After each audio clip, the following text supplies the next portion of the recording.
dulu.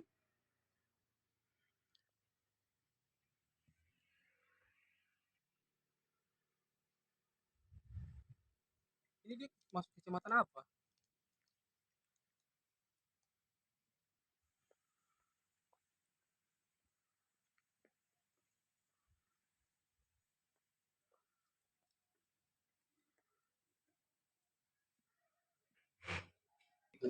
Ya, salah satu poin penting terkait dengan bagaimana kenyamanan wisatawan yang datang soal apa nama pos pengamanan itu, Pak, Terus perencanaan. pengamanan, ya memang kita belum punya ya, kan kita di sini ada wisatawan pantai, ada beberapa tempat wisata ini pantai yang memang ini memang selain bukan kita taruh tanda-tanda pengamanan di situ, kita ada persiapan pos-pos pemantau untuk para wisatawan yang bisa itu apa namanya menjaga mereka daripada kecelakaan-kecelakaan seperti kecelakaan tenggelam, kecelakaan ini. Ya ini yang penting. Ini memang kita harus lakukan di tahun depan dan kita akan programkan di tahun depan. Jadi ini butuh dukungan dari teman-teman sekalian, dari DPR nanti pada saat Tapi itu kira-kira bisa dipastikan 2023 ini bisa dibangun atau gimana? kita programkan ya, kita programkan karena butuh pembahasan lebih lanjut.